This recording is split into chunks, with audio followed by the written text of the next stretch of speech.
Chemical hair டைக்கு bye சொல்லிட்டு natural hair டைக்கு ஹை சொல்லுங்க. அமோனியா சல்ஃபேட் பிபிடி இல்லாமல் தயாரிக்கப்பட்ட ஜிகே நேச்சுரல்ஸோட நேச்சுரல் பிளாக் ஹேர் டை. அண்ணாமலையின் மும்பை நகரம் குறித்த கருத்துக்கு கண்டனங்கள் வலுத்துக்கிட்டே வருது. என்ன காரணம்? தேசிய இந்தியாவுடைய வர்த்தக ரீதியான தலைநகரம்னு நான் படிக்கிற காலத்துலேருந்தே அப்படி தான் சொல்லுவாங்க. இப்போ இன்னும் சர்வதேச நகரம்னு சொல்கிறாங்க. உண்மைதான், பாராட்டி இருக்காருன்னு சந்தோஷப்படாமல் ஒரு மொழி ரீதியாகவோ ஒரு இன ரீதியாகவோ யாரையுமே இவன் தப்பு, இவன் விரோதி அப்படின்னு சொல்லுதில்லை. அப்போ அண்ணாமலை உயர்வாக பேசியதை ஒன்று தவறாக புரிந்து கொண்டு, இல்லை வேண்டுமென்றே தெரிவித்து இந்த அரசியல் ஆதாயத்திற்கு கட்சிகளை தாண்டி ஒரு அண்ணாமலை தமிழராக பார்த்து ஏன் இப்போ வரைக்கும் யாருமே குரல் கொடுக்குறாரு? தமிழ்நாட்டிலிருந்து முதல்வர் கூட ஒரு பேச்சு கூட பேசலையே. தமிழனுக்கு உணர்ச்சி செத்து போய் நீங்க திராவிட கால் ஊனிச்சோ, அதுக்கப்புறம் தமிழர்களுக்கு தன்மான உணர்ச்சி என்பது மங்கி போய்விட்டது. தமிழ்ன்றதே மறந்தாச்சு. அந்த திராவிட கிருமி வந்ததுக்கு அப்புறம் தான் தமிழனுக்கு தன்மானமே இல்லாமல் போய்விட்டது. இருந்தாலும் வெளியே காண்பிக்க முடியாத ஒரு சூழ்நிலை வந்துவிட்டது. இல்லைன்னா இன்னைக்கு அண்ணாமலை அத்தனை கட்சிகளும் பொங்கி இருக்க வேண்டாமா? வெனிசுலா அதிபர் செய்த தவறுகளை விட தமிழக முதல்வர் ஸ்டாலின் அதிக தவறுகள் செய்துள்ளார் என்கிறாரே புதிய தமிழகம் தலைவர் கிருஷ்ணசாமி. அவர் ட்ரம்ப் என்ன சொல்றாருன்னா, அவர் போதை மருந்து விற்றார், இல்லை விற்பதற்கு காரணமாக இருந்தார் வெனிசுலா அதிபர். ஆமா, குற்றம் சுமத்துறாரு. ஊழலான ஆட்சி நடத்தினார் வெனிசுலா அதிபர். தேர்தலில் ஜெயிப்பதில் மோசடி செய்து தேர்தலில் ஜெயித்தார் வெனிசுலா அதிபர். இப்போ எனக்கு ஒரே பயமாக இருக்குது. இவர் வெனிசுலா அதிபர், அதனால் தமிழ்நாட்டில் திமுக ஆட்சிக்கு விடை கொடுக்க வேண்டும். அப்படியே ஒரு கால் ட்ரம்ப் உள்ளே புகுந்து நமது முதல்வருக்கு ஏதாவது சேதம் விளைவிக்க நினைத்தால், அண்ணன் சேகர்பாபு இருக்கிறார், அவர் இருக்கும் வரை யாரும் தொட முடியாது. முதல்வருக்கு பாதுகாப்பு காவல்துறை தேவையில்லை, இராணுவம் தேவையில்லை, இந்தியாவுடைய இராணுவம் கூட தேவையில்லை.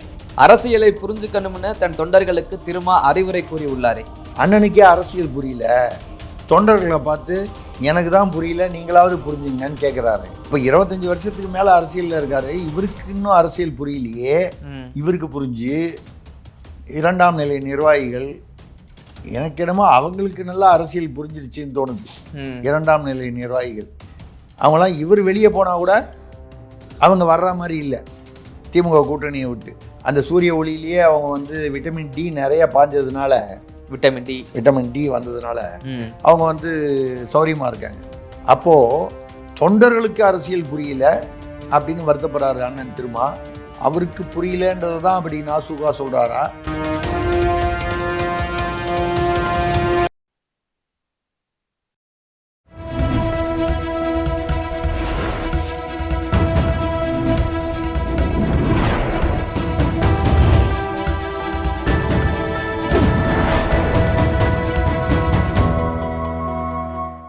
சேனல் 5 தமிழ் நேயர்களுக்கு வணக்கம். திருசக்தியாரின் கேள்வி பதில் நிகழ்ச்சியில் உங்கள் சந்திப்பதில் மகிழ்ச்சி அடைகிறேன். சார் ரெடியாக இருக்காரு, வாங்க கேள்விகளை கேட்கலாம். சார் வணக்கம். வணக்கங்க. ஏன் சார் பதட்டமாகவே இருக்கீங்களே, எங்கெங்க பார்க்குறீங்களே? இருங்க. வணக்கங்க.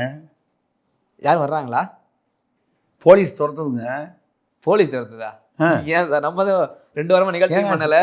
சிரிச்சுட்டு பேசுறீங்க. போலீஸ் துரத்துதுன்ற கொஞ்சம் கூட பயம் இல்லாமல் ஊடகவியலாளர்னு சொல்லிட்டு தைரியமாக உட்காந்துருக்கீங்க. ஏன் சார், நம்ம ஏன் சார் போலீஸ் துரத்து? இல்லைங்க, நான் அந்த பக்கம் திரும்பி வந்தேங்க. யாரையும் மோதிட்டீங்களா? அதுவும் இல்லைங்க, அதெல்லாம் ஒன்றுமே இல்லைங்க. திரும்பி போலீஸ் நிறுத்துச்சு. நான் என்னவோ ஏதோன்னு அப்புறம் பார்த்தா பராசக்தி படத்துக்கு ஏன் ஹெல்மெட் போடலான்னு கேட்டாங்க. காரில் வந்ததுக்கு? ஏங்க ஸ்கூட்டரில் வந்தால் பைக்கில் வந்தால் தானே ஹெல்மெட் போடணும், காரில் வந்ததுக்கு எதுக்குங்க? ஏன்னா என் டிரைவர் சொல்கிறாரு. ஆனால் பின்னால் உட்காந்து ஆமாங்க, இல்லைங்க ஹெல்மெட் போடாமல் வந்துட்டீங்க, ஹெல்மெட் போட்டு வந்திருந்தீங்கன்னா உங்களுக்கு 3 டிக்கெட்டு பராசக்தி டிக்கெட் கொடுப்போம் ஃப்ரீயாக அப்படின்னாங்க. ஏங்க அடுத்த தடவை வரும்போது வேணால் காரில் ஹெல்மெட் போட்டு வரேன், இது போய் காரில் ஹெல்மெட் போடுறது சரிங்க, இவ்வளோ தூரம் நீங்கள் காரில் வந்திருக்கீங்க, அதனால் வந்ததுக்கு வந்தீங்க அப்படின்னு சொல்லி ஒரு 3 டிக்கெட்டு, எனக்கு 3 டிக்கெட்டு, என்னோடய டிரைவருக்கு 3 டிக்கெட்டு பராசக்தி ஃப்ரீங்க. ஃப்ரீ? இது என்னங்க, அது பொங்கல் பரிசோட கொடுக்குறீங்க, ரேஷன் கார்டு கூட கொண்டு வரலைங்க, நான் எனக்கு எலிஜிபிலிட்டி இருக்காதுங்க சொன்னோம். இல்லைங்க நீங்கள் வாங்கி தான் ஆகணும்னு சொல்லி பண்ணோன்னு நான் டிரைவர்கிட்ட சொல்லி, நான் நிறைய பேர் படம் பார்த்தவங்க நண்பர்கள்லாம் சொல்லிட்டாங்க இந்த மாதிரி ஒரு பேராபத்தில் நம்ம சிக்கிக்க கூடாது அப்படின்னு சொல்லிட்டு நான் அந்த டிக்கெட்டை வந்து வாங்குறதுக்கு பதிலாக டக்குன்னு அவர் அந்த வேற ஒரு ஸ்கூட்டர் ஒன்று நிறுத்தினார் பாருங்க. டிரைவரை வந்து வண்டியை வந்து புடின்னு பிடிக்க சொல்லி ஓடியாந்துட்டேன். அந்த கேப்ல வந்துட்டீங்க. ஆமா, இப்ப எங்களையும் மாட்டி விட்டுருவீங்க போலயே. பின்னால வந்து வண்டி அநேகமா துரத்திட்டு வருதோன்னு எனக்கு ஒரு டவுட் இருந்துச்சு. அந்த அச்சத்துல தான் பெட்டி எட்டி பாக்குறீங்க. இப்போ ஸ்டூடியோ உள்ள நம்ம ரெக்கார்டிங் போயிட்டோம். அநேகமா வெளியில உள்ள ஸ்டாஃபுங்களுக்குலாம் ஆளுக்கு 3 டிக்கெட் வந்தா நான் வந்து பொறுப்பு இல்லை. இப்போ உங்கனால இப்ப எங்க ஸ்டாஃப்ல மாட்டிட்டு முடிக்கிறாங்களே. உங்கனால இப்ப எங்க ஸ்டாஃப்ல மாட்டிக்கிட்டாங்களே. ஆமா, நான் என்ன பண்றது? அவ்வளவு மொக்கையா இருக்கு படம். இல்லைங்க, பொதுவாக சிவகார்த்திகேயன் நல்ல நடிகர். கதையை தேர்ந்தெடுத்துல பண்ணுவாரு, தேர்ந்தெடுத்து பண்ணுவார். இந்த தடவை அவருக்கு ஏதோ அழுத்தங்கள். தயாரிப்பாளர், ஏன்னா வந்து ஒரிஜினல் தயாரிப்பாளர் வந்து ஆகாஷ் பாஸ்கரன், அதான் அந்த டான். ஒரே சமயத்தில் 4-5 படம் இட்லி கடையெல்லாம் எடுத்தார். அதுக்கப்புறம் இடி என்கொயரி வந்து தடையெல்லாம் வாங்கினார். 3 வருஷத்துக்கு முன்னால், அதாவது அவர் யாருன்னு கேட்டிங்கன்னா மூகா முத்து அவர்களுடைய பேத்தியின் கணவர், கெவின் கேர் ரங்கநாதன் அவர்களுடைய மாப்பிள்ளை. ஐயா கருணாநிதியின் குடும்பம், முதல்வருடைய ஏதோ ஒரு வகையில் அந்த குடும்பம். அவர் தயார் பண்ண அதே குடும்பத்தில் அவங்க தயார் பண்ணாங்க. குடும்பத்தில் உள்ள மெயின் குடும்பத்தில் உள்ள ரெட் ஜெயண்ட் வந்து வெளியிட்டாங்க. இதைத்தான் ரொம்ப நாளாக தமிழ்நாட்டில் வந்து குடும்ப படம்னு சொன்னாங்க. நம்ம நினச்சோம் குடும்ப படம்னா குடும்பத்தோடு நம்ம போய் பார்க்குற படம்னு நினச்சோம். அது இல்லை, இப்போ தான் தெரியுது. குடும்பத்துக்குள்ளேயே தயாரித்து குடும்பத்துக்குள்ளேயே விநியோகம் பண்ணி பானையமாக அவங்க குடும்பத்துக்குள்ளேயே பார்க்குற மாதிரி தான் வரும். இது சிறந்த குடும்ப படம் என்று நம்ம வந்து பராசக்தியை சொல்லலாம். இல்லை நமக்கு என்ன வருதுன்னா, இங்கே வந்து அதில் இந்திய எதிர்ப்பு போராட்டத்தில் அண்ணாதுரையை காமிக்கிறாங்க, அறிஞரை, இவர் ஐயா கருணாநிதி, நெடுஞ்செழியன்லாம் சொல்கிறாங்க. இதெல்லாம் கிண்டல் பண்ணி காங்கிரஸ்காரங்களே வந்து கிண்டல் பண்ணியிருக்காங்க. இது பூரா காங்கிரஸை எதிர்த்து. ஆமாம், காங்கிரஸ் எந்த காலத்துலேயும் ஆட்சிக்கு வர முடியாதுன்னு இதில் வசனம். இது எப்படிங்க வந்து முதல்வருக்கும் வழக்கமாக முதல்வர் வந்து எல்லா படத்தையும் பார்த்து, அவர் தானே ப்ளூ சட்டை மாறன், பைல்வான் ரங்கநாதன்லாம் விமர்சனம் பண்ணுறதுக்கு முன்னால் அவர் பண்ணிவிடுவார்ல நம்ம முதல்வர். எவ்வளோ படத்துக்கு அவர் அதாவது பார்த்துட்டு பரிந்துரை பண்ணுவார், நல்லா இருக்குது பாருங்கன்னு. ஆனால் இந்த படத்துக்கு இது வரைக்கும் பார்க்கவே இல்லைங்க. அவர் பாவம், அவர்கிட்ட போட்டு காமிக்கவே இல்லை. பார்த்து தான் அதுக்கும் சொல்லியிருப்பார். காங்கிரஸ்காரங்க ரொம்ப கோபமாக பேசிட்டாங்க. ஜோதிமணி, மாணிக் தாக்கூர் எல்லாம் அந்த படத்தில் வந்து திருச்சி வெளிச்சாமி ரொம்பவே காட்டமாக பேசிட்டார். ஏன்னா படத்தில் வந்து எந்த ஜென்மத்திலையும் வந்து காங்கிரஸ் ஆட்சிக்கு வராதுன்னு பேசி அப்புறம் எப்படிங்க கூட்டணிக்கு வருவாங்க? தாவைகளை போய் பேசாமல் என்ன பண்ணுவாங்க? அதாவது 1960களில் அந்த சூழ்நிலை இருந்தது. இன்றைக்கி படம் எடுக்கிறீங்கள, இப்போ இந்த வசனத்தை இங்கே வரும்போது இது முதல் குடும்பத்துக்கு தெரியாமையாக இருக்கும். அந்த குடும்பத்துக்குள்ளேயே ஒரு கிளையில் தயாராகுது, ஒரு மெயின் கிளை மெயின் குடும்பம் வந்து வெளியிடுது. வசனத்தை வந்து கவனிக்காமையாக இருந்திருப்பாங்க. ஆமாம், இதில் வேறு வந்து ஆந்திராவில் வந்து இங்கே தமிழ் வாழ்க்கை நீங்கள் வரும்போது ஆந்திராவில் ரிலீஸ் பண்ணும்போது தெலுங்கு வாழ்க, கேரளாவில் மலையாளம் வாழ்க. ஏங்க இந்திய எதிர்ப்பு போராட்டம் ஆந்திராலையும் கேரளாலையும், இப்போ தெலுங்கானா ஆந்திரா ஒன்றும், அப்போது கர்நாடகாலையும் என்னைக்கு இங்கே நடந்தது? தமிழ்நாட்டில் நான் சொல்லுது 1960களில் எப்போ நடந்தது. இன்னைக்கு கர்நாடகாவில் வந்து இந்தி வேணான்னு சொல்லலாம், பல இடங்களில் பிரச்சனை வரலாம்.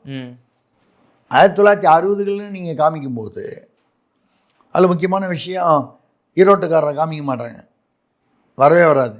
ஏன்னு கேட்டால் ஈரோட்டுக்காரர் வந்து இந்த இந்திய எதிர்ப்புன்னு வரவனெல்லாம் வந்து 4 காலி பசங்களை சுட்டு தள்ளினா போலீஸ் வந்து எதுக்கு தடி வச்சிருக்கு, துப்பாக்கி வச்சிருக்கு, வெங்காய அரசாங்கம் திட்டினார். சொன்னது ஈவேரா.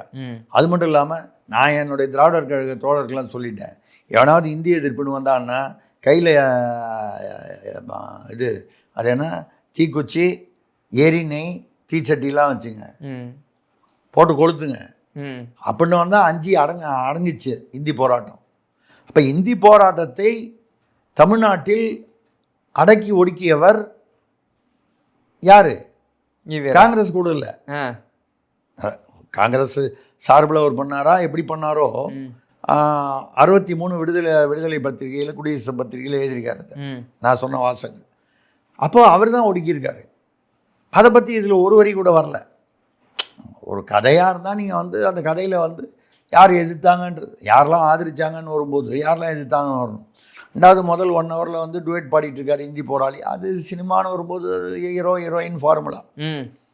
ஆந்திராவில் கர்நாடகாலெலாம் எங்கே வந்து நடந்துச்சு, அங்கே போகும்போது எதுக்கு தமிழ் வாழ்கன்னு சொல்கிறதுக்கு அப்போ தைரியம் இல்லையாங்க. அப்புறம் என்ன திராவிடம், இதெல்லாம் விட தமாஷு, அந்த ஹீரோயின் வந்து தெலுங்கு, ஹீரோயினும் தெலுங்கு, இயக்குனர் தெலுங்கு. அவர் வரிசையாக நம்ம அதோடு நிறுத்திப்போம், வேறு யாரையும் நம்ம ஒன்றும் சொல்ல வேணாம். ஹீரோயின் கதாபாத்திரம் தெலுங்கு, அவங்க தெலுங்குக்காரங்க. அதனால் ஹீரோ வந்து தெலுங்கு படிக்கிறார் ஃபர்ஸ்ட் ஹாஃபில் படத்தில், நண்பர்கள் சொன்னாங்க. அது எதுக்குங்க இந்தி போராட்டத்தில் வருது? இந்தி போராட்டத்தில் தமிழ் வாழ்க இந்தி ஒழிக, இதானே அந்த காலத்தில் இந்தி போராட்டம். இதில் தெலுங்கு படிக்கிறாருன்னு எதுக்கு கொண்டாந்து உள்ளுக்குள்ளே நுழைக்கிறாங்க? இப்போ புரியுதுங்களா? அப்போ தமிழ்னு இல்லை, இதை திராவிடம்னு கொண்டு வரணும், அதுக்காக தான். இப்போ நமக்கு ஒரு சந்தேகம் வருது, கதையில் ஒரு கால் ஹீரோயின் ஹிந்தி படிக்கிற மாதிரி, ஹிந்திக்காரங்கன்னு வைங்க, மார்வாடி பொண்ணு. எவ்வளோ தமிழ்நாட்டில் வந்து மற்றவர்கள் வந்து ஒரு ஹிந்திக்கார பொண்ணு, மார்வாடி பொண்ணோ இல்லை வேறு மாநிலத்தில் ஹிந்தி பேசுகிற பொண்ணையும் லவ் பண்ணலாம்ல, தப்பு இல்லைல்ல. அப்போ அது ஹிந்திக்கார பொண்ணாக இருந்ததுன்னா கதாநாயகி அப்போ ஹிந்தி படிச்சிருப்பார்ல, அப்புறம் என்ன ஹிந்தி போராட்டம்? அப்போ இந்த கதையே இப்போ புரியுதா? என்னை ஏன் போலீஸ் துரத்தின்னு வந்து 3 டிக்கெட் கொடுக்க வர்றாங்க எல்லாரையும்? நீங்கள் பைக் லீக்கில் போகும்போது ஹெல்மெட் போட்டுக்கிட்டு போகாமல் போகணுமா? ஹெல்மெட்டை கீழே வச்சு, ஏன்னா ஹெல்மெட் போட்டால் இதான் சாக்கு தலையில் கட்டிடுறாங்க, அதனால் நீங்கள் வந்து ஹெல்மெட் போடாமல் போயிடுங்க, அதான் பெஸ்ட்டு. அதுதான் பெஸ்ட்டு உங்களுக்கு. வாழ்த்துக்கள். ஓகே சார், கேள்வி ஆரம்பிச்சிடுவோமா சார்? நமக்கு என்ன ஒரே ஒரு இதுலன்னா, இப்படி போகிற போக்கில் பராசக்தியில் ஆரம்பித்த திமுக, விறுவிறுப்பு பெற்ற திமுக, அதாவது பராசக்தி வந்து 49 வந்து திமுக கட்சி பிரிஞ்சிருச்சு திகாலேருந்து. 52 பராசக்தி படம் வந்துச்சு. அப்போ தான் கருணாநிதிக்கு வந்து அந்த பராசக்தியில் சிவாஜி கணேசன் அவங்களுக்கு ஒரு பெரிய ஒரு புகழ் ஏற்பட்டு, அதுக்கப்புறம் வரிசையாக பல படங்கள் சிவாஜி எம்ஜிஆர் மாறி மாறி வச்சு வந்தது. மனோகரா வந்துச்சு, அந்த பக்கம் எம்ஜிஆர் வச்சு வந்துச்சு. ஆக திமுக ஒரு விறுவிறுப்பு பெற்றது வந்து 49 ஆரம்பித்த திமுக 52 சொல்லலாம். பராசக்தியினால் ஆரம்பமே கடைசியில் முடிவாக போயிட போதா அப்படின்ற ஒரு கவலையாக இருக்குது. அந்த பராசக்தியில் ஆரம்பித்து இந்த பராசக்தியில் முடிந்து விடுமோ என்ற பயமோ? நம்ம அப்படிலாம் நடக்காது, அதையும் தாண்டி திமுக தாக்கு பிடிக்கும் என்று நம்புகிறோம், வாழ்த்துகிறோம். இருந்தாலும் சில நேரங்கள் வந்து அப்படி தான் வந்து இந்த வரும். இப்போ நம்ம இவர் பார்த்தீங்கன்னா விஜய் அவர்களுக்கு முதல் படம் நாளைய தீர்ப்பு, கடைசி படம் ஜனநாயகன். ஜனநாயகன் எதுக்கு வெயிட்டிங்க? நாளைய தீர்ப்புக்காக இல்லையா? நாளைய தீர்ப்புனா அடுத்தது வரப்போகிற தீர்ப்புக்காக. அது மாதிரி சிலது அப்படி ஒரு அமைஞ்சிரும் காலத்தின் கோலம். கேள்விக்குள்ள போ. அடுத்த கேள்வி. முதல் கேள்வி விருகம்பாக்கத்திலேருந்து ராஜசேகரன் கேட்கிறார், திராவிட பொங்கலை திருசக்தியார் எப்படி கொண்டாடுவதாக உத்தேசம்? நல்லா தெரிஞ்சுக்கணும் சார், தமிழர் பொங்கல் இல்லை, திராவிட பொங்கல். முதல்ல வந்து எங்கள் வீட்டில் வந்து இப்போது வழக்கமான தமிழ் பொங்கல் தான். திராவிட பொங்கல் இல்லையா? திராவிட பொங்கல்லாம், அதாவது நெருப்பே இல்லாமல் பொங்க வைக்கிறது. ஆமாம், செப்பல் போட்டு. ஆமாம், செப்பல் போட்டு அப்புறம் வந்து அடுப்பையே பற்ற வைக்காமல். ஆமாம், அந்த மாதிரி பொங்கல் இல்லை. இந்த பக்கம் ஒரு கிறிஸ்தவர், இந்த பக்கம் ஒரு இஸ்லாமியர். ஆமாம், அதெல்லாம் இருக்கணும். நாங்கள் பொங்கல் கொண்டாடினா வீட்டில் வச்சு சாமி கும்பிட்டு சூரியனுக்கு படைச்சி கொண்டாடுவோம். இந்த தடவை வந்து என்னுடைய தாயார் மறைந்ததுனால கிடையாது. பட் திராவிட பொங்கல்னு சொன்னதுனால தான் வருது. எனக்கு என்ன ஆச்சரியன்னா, இஸ்லாமிய பெண்களுக்கெல்லாம் பர்தா போட்டவங்களுக்கெல்லாம் கொடுத்தாங்க. எனக்கு ஒரு ஆசை, அனாவசிய பிரச்சனை வரும் அதுவும் நம்ம போனோம்னா ஊடகவியலாளர். இவங்க இந்த இஸ்லாமியர்கள் இருக்காங்க, அது குறிப்பாக பர்தா போட்டவர்கள் இல்லை கிறிஸ்தவர்கள், அந்த மற்ற இந்துக்கள் அல்லாதவர்கள், இவங்கெல்லாம் போகி கொண்டாடுறாங்க. நாளைக்கு போகி, பழையன கழிதல், புதியன புகுதல். அப்புறம் வந்து பொங்கல், சூரியனுக்கு பொங்கல் வைப்பது. ஆமாம், அவர்கள் மதத்தில் வந்து ஒரு இறைவனை தவிர வேறு யாரையுமே வழிபடக்கூடாது என்பது இஸ்லாமிய மதம். ஆமாம், கிறிஸ்தவ மதத்திலையும் ஏறத்தாழ இறை தூதரான இயேசுவை தான் வழிபடுகிறார்கள். அவர் வந்து யாரோ ஒரு இறைவனை வழிபடுகிறார், அது யார் என்பதே வந்து இல்லாமல் இயேசுவையே வழிபடுவார். அது அவங்கவுங்க மதம், நம்பிக்கை, நமக்கு அதில் ஒன்றும் பிரச்சனை இல்லை. அவர்கள் எப்படி சூரியனை வழிபடுவார்கள்? ஏற்றுக்கொள்கிறார்கள். கரும்பை ஏற்றுக்கொள்வார்கள். 1 கிலோ பச்சரிசி சர்க்கரை கொடுத்தா யார் வேணாலும் ஏற்றுக்குப்பாங்க. பொங்கலே இல்லாத யாருக்காவது சம்மந்தமே இல்லாத யாருக்காவது கூப்பிட்டு வெளிநாட்டிலேருந்து வரவங்கள கூட வந்து கூப்பிட்டு ஐரோப்பியர்களை கூப்பிட்டு கூட ஒரு கால் கொடுத்தா வந்து நல்லா இருக்கான்னு கடிச்சு பார்க்கலான்னு வாங்கி. ஆனால் சரி, மறுநாளைக்கு மாட்டுப் பொங்கல். ஆமாம். எத்தனை இஸ்லாமியர்கள் மாட்டுப் பொங்கல் கொண்டாடுகிறார்கள்? மாட்டுப்பொங்கல் என்பது காளை மாடு வந்து விவசாயத்தில் ஈடுபட்டிருக்கு, அதுக்கு வந்து நன்றி சொல்கிறாங்க. ஆமாம். விவசாயத்தில் இப்போ எல்லாமே டிராக்டர் வந்துருச்சு, மாட்டுப் பொங்கல்ங்கிறது ஒரு அடையாளமாக போய்விட்டது. அதுக்காக தான் அதை திருவள்ளுவர் தினம்னு மாற்றி, திருவள்ளுவர் வந்து அனுஷ நட்சத்திரத்தில் வைகாசி மாதத்துல என்னமோ பிறந்தாரு, அதை மாற்றி தை மாதத்தில் பிறந்தாருன்னு சொல்லி திருவள்ளுவர் தினம்னு மாட்டாங்க. ஏன்னா மாட்டுப் பொங்கல்னு சொன்னால் மற்ற மதக்காரர்களுக்கு சிக்கல் வரும். அதை எப்போ செஞ்சாங்க? திமுக ஆட்சியில் தான் செஞ்சாங்க. ஆக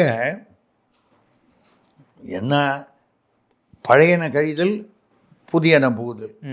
என்னை பொறுத்த வரைக்கும் இந்த தடவை வந்து திராவிட பொங்கல் என்பது 2026 தேர்தலில் தான். பழையன கழிதல் புதியன புகுதல். திராவிடத்துக்கு பொங்கல் வைக்கணும். திராவிட பொங்கல் போய் அதாங்க, திராவிட பொங்கல் வைக்கிறதுக்கு பதிலாக திராவிடத்துக்கு பொங்கல் இதுதான். சார், அடுத்த கேள்வி கன்னியாகுமரியிலேருந்து ரவி கேட்கிறார். அண்ணாமலையின் மும்பை நகரம் குறித்த கருத்துக்கு கண்டனங்கள் வலுத்துக்கிட்டே வருது, என்ன காரணம்? ஏன் அண்ணாமலை சாதாரணமாக தான் நல்ல விதமாக தான் பேசினார். மும்பைக்கு போனார், அங்கே எங்கேயோ போகும்போது ஆங்கிலத்தில் பேசினார். அவருக்கு ஆங்கிலம் தெரியும், ஐபிஎஸ் ஆஃபீஸராக இருந்திருக்காரு, பேசியிருக்காரு. அவர் என்ன பேசியிருக்காரு? Mumbai is not city of Maharashtra, it is an international city. ஆமாம், உண்மையிலேயே பெருமையாக சொல்கிறார். சர்வதேச நகரம் அப்படின்றாரு. ஆமாம், மும்பையை வந்து நீங்கள் ஏதோ மகாராஷ்டிராவில் ஒரு நகரம்னு சொல்லி சாதாரணமாக எடுத்துக்கூடாது. சர்வதேச அளவுக்கு ஒரு வர்த்தக, ஏன்னா இந்தியாவிலேயே டெல்லியை விட, தலைநகர் டெல்லியை விட வர்த்தக தலைநகரம் என்றால் அது வந்து மும்பையைத்தான் குறிக்கும். அரசியல் ரீதியாக தலைநகரம் வந்து தேசிய தலைநகரம் டெல்லி. அதுவே வெள்ளக்காரன் பீரியடில் முதல்ல கல்கத்தாவில் இருந்தது, அதுக்கப்புறம் டெல்லிக்கு வந்துச்சு. ரைட்டு. அவர் சொல்கிறது வந்து வர்த்தக ரீதியில் அங்கே பலதரப்பு மக்கள் இருப்பாங்க. நீங்கள் பாம்பேயில் போய் பார்த்தீங்கன்னா, மும்பையில் போய் பார்த்தீங்கன்னா, அதிகமான வியாபாரத்தில் ஈடுபட்டு இருப்பவர்கள் யார் என்று பார்த்தால் குஜராத்திகள் தான் இருப்பார்கள். கட்சிகள் என்று சொல்வார். கட்சினா ஒரு குஜராத்தில் ஒரு அந்த அந்த அந்த கட்சி முனை இருக்கிறது இல்லையா, வளைகுடா, ஆமாம், அந்த பகுதியை சேர்ந்தவர்கள் தான் வந்து அங்கே இருப்பாங்க. இப்போ கூட ஜனநாயகன் படத்தை ஏதோ ஒரு கேவிஎன் ப்ரொடக்ஷனுக்கு பின்னால் ஒரு குரூப் ஒன்று இருக்குது, பிரஸ்டீஜ் குரூப்னு. அவங்க படம் தான். அந்த பிரஸ்டீஜ் குரூப் உள்ளே வந்து ஏதோ ஒரு பெரிய மாப்பிள்ளையோட பணம் உள்ளே இருக்குது. அப்போல்லாம் கூட நான் வேறு எனக்கு சில தகவல்கள் வந்ததை பேசியிருந்தேன். பிரஸ்டீஜ் குரூப்பு உள்ளபடியே பெரிய குரூப்பு. எதுக்காக சொல்கிறேன்னா, அவங்க 50,000 கோடி வியாபாரம் உள்ள குரூப்பு. அந்த குரூப்புடைய இதுவை தான் அந்த கேவிஎன் ப்ரொடக்ஷன்ஸு. ஏன்னா அவர் வந்து 1 கோடி 2 கோடி தான் இதுக்கு முன்னால் படம் எடுத்திருக்காரு. திடீர்னு வந்து ஒரே சமயத்தில் ஜனநாயகன் உட்பட 4-5 படம், கன்னட படம், மலையாள படம்லாம் சேர்த்து 2000 கோடிக்கு எடுக்கிறார். தமிழ்நாட்டில் தான் தம்பி இங்கே இருக்கணுமா, கர்நாடகாவில் இருக்கக்கூடாதா? அந்த மாதிரி வரும்போது அந்த பிரஸ்டீஜ் குரூப் வந்து அவர்கள் இஸ்லாமியர்கள். அவங்க எங்கேருந்து வந்தாங்கன்னா, குஜராத் கட்சியிலேருந்து வந்த மேமான்னு சொல்லக்கூடிய இஸ்லாமியர். ஸோ அப்போ வந்து மும்பை வந்து ஒரு காஸ்மோபாலிட்டன் சிட்டி. காஸ்மோபாலிட்டன்னா என்ன? எல்லாரும் கலந்துருப்பாங்க. மும்பையில் தாராவி பகுதி போட்டிங்கன்னா கிட்டத்தட்ட 10 லட்சம் தமிழர்களுக்கு மேலே 12 லட்சம் பேர் இருக்கான். அப்படி ஒரு அது மாதிரி பலரும் கலந்த நகரம். இப்போது நீங்கள் எப்படி சென்னையே வந்து பல ஜாதிகள் பல மதங்கள் கலந்த ஒரு நகரமாக இருக்கும்போது, மும்பை இன்னும் அவர் நல்லபடியாக தான் சொன்னார். இந்த ராஜ் தாக்கரேவும் உத்தவ் தாக்கரேவும், ராஜ் தாக்கரே எதுக்கும் புரோஜனமெல்லாம் போயிட்டார். எம்என்எஸ்னு ஒரு கட்சி ஆரம்பித்து கொஞ்ச நாள் பாஜக கூட இருந்து பார்த்தாரு, கொஞ்ச நாள் தனியாக இருந்து பார்த்தாரு, கொஞ்சம் தடாலடி அவர். ஆனால் வந்து தேர்தலில் வந்து ஒரு அசம்பிளி, ஒரு பஞ்சாயத்து கவுன்சில் சீட்டு கூட கிடைக்கல அவர். இப்போ இந்த பிஎம்சி, பாம்பே முனிசிபல் கார்பரேஷனுக்கு தேர்தல் வருது. இந்த தேர்தல் அதுக்கு பட்ஜெட்டே 75,000 கோடி. ஆசியாவிலேயே மிகப்பெரிய ஒரு நகராட்சி அது, மாநகராட்சி மும்பை முனிசிபல் கார்பரேஷன். ஏன்னு கேட்டால் சென்னையில் வந்து சென்னை மாநகராட்சி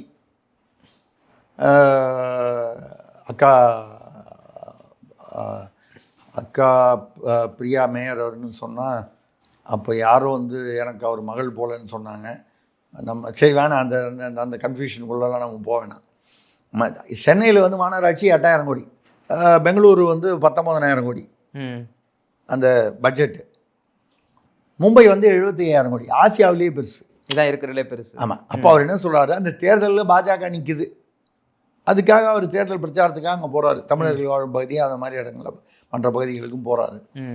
போகும்போது சொல்கிறாரு, அங்கே மேலே ட்ரிபிள் இன்ஜின்னு டெல்லியில் வந்து மத்திய அரசு வந்து மோடி, இங்கே மகாராஷ்டிராவில் வந்து ஃபட்னாவிஸ் தலைமையிலான பாஜக தலைமையிலான ஆட்சி,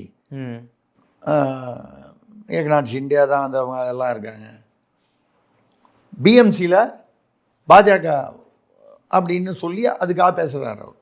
இதில் வந்து அவர் மராட்டியத்தை வந்து அவமானப்படுத்திட்டாருன்னு சொல்லி அவரை ரொம்ப அசிங்கமான வார்த்தைகள், லுங்கி புங்கிங்கிற வார்த்தை, அட்டாவோ லுங்கி பஜாவோ புங்கி. நம்ம பெண் நேரெல்லாம் பார்த்துட்டு இருக்காங்க, குழந்தைங்கள்லாம் பார்ப்பாங்களா தெரியாது, சொல்கிறதுக்கே கஷ்டமாக இருக்குது. லுங்கியை தூக்கு மணி அடி, இதான் அர்த்தம். எவ்வளோ ஒரு மோசமான அநாகரிகமான வார்த்தை. அது மட்டும் அண்ணாமலை வந்து பாம்பேக்கு வந்தால் காலை வெட்டிடுவேன், காலை வெட்டி வேணாரு. உடனே அவர் வந்து வெட்டுங்க பார்க்கலாம் நான் வரேன் அப்படின்றாரு. சரி, அவர் வந்து அநாகரிகமாகவோ மராட்டியர்கள் மனது புண்படுத்துற மாதிரி அதாவது பேசியிருந்தால் நீங்கள் பேசலாம். அது சரி, ஒவ்வொருத்தர் ஒரு மாதிரி பேசுவாங்க, அது அவர்களுடைய நாகரிக பண்பை பொறுத்து இருக்கு. அவர் மும்பையை கொண்டாடி இருக்கிறார், சர்வதேச நகரம் என்று சொல்லும், இந்தியாவுடைய வர்த்தக ரீதியான தலைநகரம்னு நான் படிக்கிற காலத்துலேருந்தே அப்படி தான் சொல்லுவாங்க. இப்போ இன்னும் சர்வதேச நகரம்னு சொல்கிறார். உண்மைதான், பாராட்டி இருக்காருன்னு சந்தோஷப்படாமல் நீங்கள் வேணால் என்ன சொல்லலாம், இப்படி பாராட்டுறீங்களா, இந்த பாராட்டுக்கு காரணம் மராட்டியர்களுடைய உழைப்பு. ஆனால் உண்மை வந்து மராட்டியர்களுடைய உழைப்பு இல்லைன்னு நம்ம சொல்லலை, மராட்டியர்களுடைய கூடவே அதிகமாக வந்து மராட்டியர் அல்லாதவருடைய உழைப்பு. தமிழர்கள் ஆனாலும் சரி, குஜராத்திகள் ஆனாலும் சரி, பிற மாநிலத்தவரா அப்படி தானே இருக்க முடியும். சென்னையில் வந்து நீங்கள் வந்து எவ்வளோ ஒரு சென்னை மாநகரத்தை வந்து செல்வ கொழிப்பு இல்லை வந்து ஏதோ ஒரு பொருளாதார தரம் இருக்கிறது என்று சொன்னால் சவுகார்பேட்டையை நீங்கள் வந்து புறக்கணிக்க முடியுமா? சவுகார்பேட்டை மார்வாடிகள் எனப்படும் ஜெயின் கம்யூனிட்டி, அவர்களுடைய பங்களிப்பை நீங்கள் வந்து ஒதுக்கி விட முடியுமா? அவங்களால தான் வந்துச்சுன்னு சொல்லலை, நிச்சயமாக அவர்களும் ஒரு காரணம். தஞ்சாவூரில் வந்து இங்கே வந்து பல கோயில்களை வந்து மீட்டது யார்? சேர சோழ பாண்டியர்கள் காலத்து பல்லவர்கள் காலத்து கோயிலை மோலாயர்கள் வந்து இடிச்சு தள்ளின போது சில அதுக்கப்புறம் கொஞ்சம் வெள்ளையர்கள் பீரியட்லையும் கொஞ்சம் அடித்தாங்க, பட் மோலாயர் பீரியடில் அதிகமாக அடித்தாங்க. அப்போ வந்து காப்பாற்றினதுலாம் யார்? வீர சிவாஜி, சத்ரபதி சிவாஜி வந்து மராட்டியர் இங்கே வந்து திருவண்ணாமலையெல்லாம் காப்பாற்றி கொடுத்துருக்காரு. ஆனால் தான் தஞ்சையில் சரபோஜி வம்சம்னு அவங்க நடுவில் அவங்களுடைய ஒரு பகுதியை வந்து அவங்க ஆண்டுக்கிட்டு வந்தாங்க, தஞ்சை பகுதி. இன்றைக்கி சரபோஜி வம்சம் அங்கே இருக்குது. இந்த புன்னை மாரியம்மன் கோயில், தஞ்சாவூர் கோயிலெலாம் மேனேஜ்மெண்ட் ட்ரஸ்டியாக இருப்பாங்க. அந்த சரபோஜி இளவரசர் வந்து என்னுடைய நண்பரும் கூட அடிக்கடி தொடர்பில் இருப்பார். இது வந்து மராட்டியர்கள், நாயக்க மன்னர்கள். எத்தனையோ கோயில்கள் வந்து தஞ்சை பெரிய கோயிலே ஒரிஜினலாக சோழர்கள் கட்டும்போது இருந்தது, இன்னும் பிரம்மாண்டமாக இருந்தது தான் இப்போ நம்ம பார்க்குறத விட. அப்போது மாளிகாப்பூர் வகையினர் வந்து இடிக்கும்போது பிற பகுதிகளெல்லாம் இடித்து தள்ளிவிட்டு மிச்சம் இருப்பது தான் இப்போ இருக்கிறது அப்படின்னு செய்திகள் உண்டு. சரி, அந்த மிச்சம் இருப்பதை சரி செய்தது இப்போ இருக்கிற அந்த மிகப்பெரிய சிவலிங்கம், அந்த கோபுரம், இதை வந்து இடிக்கிறதுக்கு ட்ரை பண்ணி முடியல. முகலாயர்கள்னால் வெளிநாட்டில் இருந்து வந்த மூலம் அது இடிக்க முடியாமல் போன போது அதை வச்சு இருந்ததை வந்து புனரமைத்து அதை புனரமைத்து கொடுத்து மறுபடியும் வழிபாட்டுக்கு கொண்டு வந்தவர்கள் யார் என்று கேட்டால் நாயக்க மன்னர். அப்போது நம்ம வந்து ஒரு மொழி ரீதியாகவோ ஒரு இன ரீதியாகவோ யாரையுமே வந்து இவன் தப்பு, இவன் விரோதி அப்படின்னு சொல்கிறதில்லை. பாரதம்ங்கிறது வந்து இதே மாதிரி வந்து தமிழர்கள் எங்கெல்லாமோ போய் கங்கை கொண்ட சோழன் கடாரம் என்றான், இந்த பக்கமும் நடந்திருக்கு. அந்த பக்கமும் வந்து அவங்க மற்ற இனத்தவர்கள் வந்து காப்பாற்ற. அதனால தான் இன்றைக்கி வந்து சௌராஷ்டிரா இனத்தவர்கள், மராட்டியர்கள், குஜராத்தியர்கள், இப்போ ராஜஸ்தான் மார்வாடிகள், நாயக்கர்கள், இப்படி எல்லாம் இருக்காங்க. அப்போ அண்ணாமலை வந்து உயர்வாக பேசியதை ஒன்று தவறாக புரிந்து கொண்டு இல்லை வேண்டுமென்றே திரித்து இந்த அரசியல் ஆதாயத்திற்காக அது கூட நீங்க பேசும்போது நாகரிகமா சொல்லுங்க. காலை வெட்டுவேன்றது மட்டும் இல்லாம இந்த லுங்கி புங்கின்னு ரொம்ப இல்ல அவரு சொன்ன அந்த வார்த்தை நீங்க சொல்லிட்டு தமிழர்கள்னு தான் சொன்னார். தமிழ்நாட்டுல இருந்து வந்து நீங்க எங்களுக்கு இது பண்ண வேண்டாம். என் தமிழ்நாட்டுல இருந்து நீங்க இது வரைக்கும் தமிழ்நாட்டை யாரும் நீங்க பேசினதே கிடையாதா? ஒரு வாட்டி திருடன் சாவியை திருடிட்டு போயிட்டாலாம் பேசியிருக்கீங்க.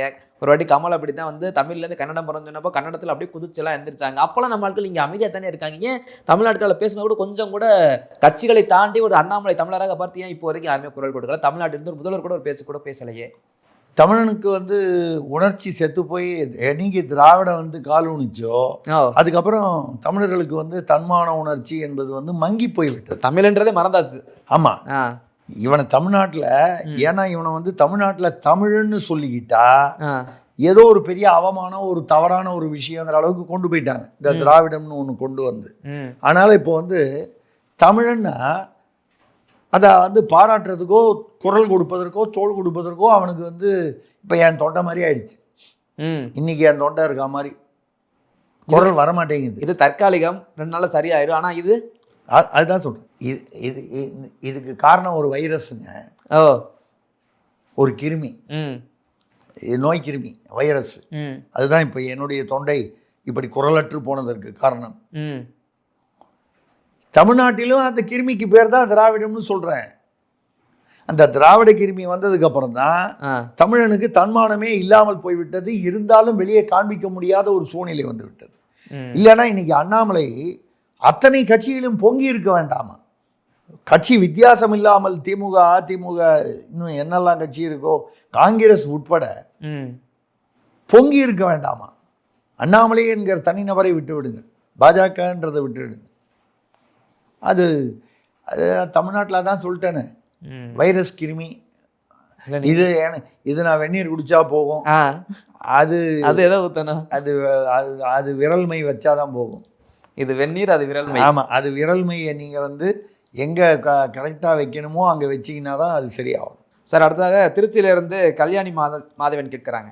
வெனிசுலா அதிபர் செய்த தவறுகளை விட தமிழக முதல்வர் ஸ்டாலின் அதிக தவறுகள் செய்துள்ளார் என்கிறாரே புதிய தமிழகம் தலைவர் கிருஷ்ணசாமி.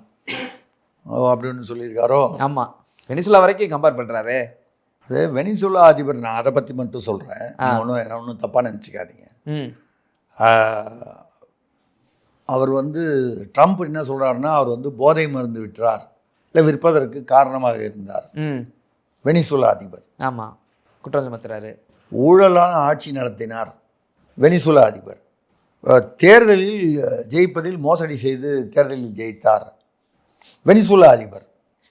ஏன்னா நீங்கள் வந்து வேறு விதமாக எடுத்துக்கூடாதுன்னதுலாம் நான் ஃபஸ்ட்டு எடுத்துக்கல, நீங்கள் அடுத்து 2 3 சொல்லும்போது. ஆமாம், இது நான் சொல்லலைங்க, வெனிசுலா அதிபரை பற்றி நான் ஏங்க பேச போகிறேன்? ட்ரம்ப் சொன்னது. சரி, அதனால தான் உள்ள போட்டு அவர் சிறை பிடிச்சி தூக்கிட்டு போயிட்டு இப்போ வந்து நான் தான் வந்து பொறுப்பு வெனிசுலா அதிபருங்கிறாரு. யார்? ட்ரம்ப்பு. இப்போ எனக்கு வந்து ஒரே பயமாக இருக்குது. இவர் வந்து வெனிசுலா அதிபர், அதனால் வந்து தமிழ்நாட்டில் திமுக ஆட்சிக்கு விடை கொடுக்க வேண்டும். புதிய தமிழகம் கிருஷ்ணசாமி வந்து டக்குன்னு வந்து ட்ரம்ப் நம்பர் எங்கேயாவது அவருக்கு விசாரித்தா கிடைக்கலாம், கூகுளில் போய் தேடி கண்டுபிடிச்சி எடுத்துடலாம். அவர்கிட்ட ஃபோன் பண்ணி சொன்னால் அவர் பாட்டில் ட்ரம்ப் வந்து தமிழ்நாட்டுக்கு வந்து வெனிசுலா பண்ண மாதிரி பண்ணிட்டாருன்னா, என்னதான் இருந்தாலும் நம்ம முதல்வர் இல்லையா, நம்ம தமிழ்நாட்டுக்கு முதல்வர் இல்லையா, அவருடைய ஆட்சி எப்படி இருக்குன்றத விமர்சனங்களை தாண்டி அவர் தமிழ்நாட்டிற்கு முதல்வர். நம்ம அதாவது அந்த வகையில் நமக்கு வந்து மிச்சம் இருக்கிற கொஞ்சம் நெஞ்ச தன்மானத்தையாவது நாம் வந்து காமிச்சிக்கணுமா இல்லையா? அதனால் வந்து வெனிசுலா அதிபருக்கு நடந்தது போல இங்கே நடக்கணும் அப்படின்னு நம்ம எதிர்பார்க்கக்கூடாது, நியாயம் இல்லை. ஆனால் வெனிசுலா அதிபரையும் தமிழக முதல்வரையும் புதிய தமிழகம் கிருஷ்ணசாமி ஏன் வந்து ஒப்பிட்டார்? போதை மருந்து, ஊழல் ஆட்சி, தேர்தலில் ஜெயித்ததில் மோசடி இல்லை குழப்பங்கள். உடனே நீங்கள் வந்து என்ன, உங்கள் மனசு என்ன தோணுது? கொளத்தூரில் 1 லட்சம் ஓட்டு வந்து நீக்கினாங்களே, அப்படி நான் கேட்கல. இல்லை இல்லை ஐயா, மக்கள் கேட்பார்கள். கேட்பார்கள். நான் வந்து கேட்கல. எல்லாத்துக்கும் கொஸ்டின் மார்க் போட்டுக்கிறேன். மக்கள் கேட்கலாம் அல்லவா? இப்போ நான் யோசனை பண்ணுறேன், இவர் ஏன் அதை ஒப்பிடுறாரு? ஒப்பிடுறதுக்கு ஒரு புதிய தமிழ் கிருஷ்ணசாமி இவ்வளோ வருஷமா அரசியலில் இருக்காரு. ஆமாம், அவர் வெனிசுலா வரைக்கும் பேசுகிறாருன்னா இப்போ நீங்கள் சொல்கிற மாதிரி தான் ஏதோ இருக்கு. ஏ பி பி சி அப்படின்னு ஒப்பிடுறாரு. இருந்தால் கூட அப்படி வந்து இந்தியாவிற்குள் பூந்து ஒரு தமிழ்நாட்டில் பூந்து அப்படியெல்லாம் வந்து எந்த அரசியல்வாதியும் வந்து ட்ரம்ப் கையை வைத்து விட முடியாது. நாங்கள் பார்த்துக்கலாம் மாட்டோம். நாங்கள் வந்து சாதாரணமாக வந்து ஒரு எஸ்டி சூர்யா வந்து பேசிட்டு வெளியில் வரும்போதே நாங்கள் வந்து ஒரு யாரோ ஒருத்தர் ஆண்டாவோ குண்டாவோ யாரோ ஒருத்தர் வந்து நாங்கள் அமைச்சர் சேகர்பாபுவின் ஆட்கள் போர்ப்படை வந்திருக்கிறதுன்னு சொல்லி விரட்டி அடித்து காவல்துறையுடைய வழக்கம் போல் காவல்துறை வந்து கை கட்டி வேடிக்கையை பார்த்து கொண்டிருந்த மாதிரி தான் வந்து தகவல் வருது. காவல்துறை முன்னிலையிலே லைட் ஆஃப் பண்ணிவிட்டு தெருவில் அவர்களை தாக்குதல் நடத்திவிட்டு இப்போ கடைசியில் யாரோ ஒரு பொம்பளை வந்து என்னை வந்து துணியை பிடிச்சி இழுத்துட்டாங்கன்னு சொல்லி அந்த பொம்பளை அந்த இதுக்குள்ளேயே போகல, அந்த ஆடிட்டோரியத்துக்குள்ளேயே போகல, வெளியில் தான் இருந்துச்சு. அண்டா பக்கத்தில் நின்று இருந்துச்சு. அண்டாவானவர், அண்டா என்று நான் சொல்லவில்லை, அவரே தான் ஒரு மேடையில் துணை முதல்வர் முன்னிலையில் என்னை சொம்பு என்று சொல்கிறார்கள் திமுக.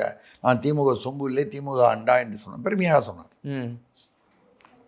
நாட்டில் எது வேணாலும் யார் வேணாலும் பெருமைப்படுத்திக்கலாம்ல ஒருத்தருக்கு. ஆனாலும் வந்து கடைசியில் இப்போ வழக்கு போட்டுருக்காங்க. உடனடியே காவல்துறை விரைந்து வழக்கு போட்டு விட்டது. யார் மேலே?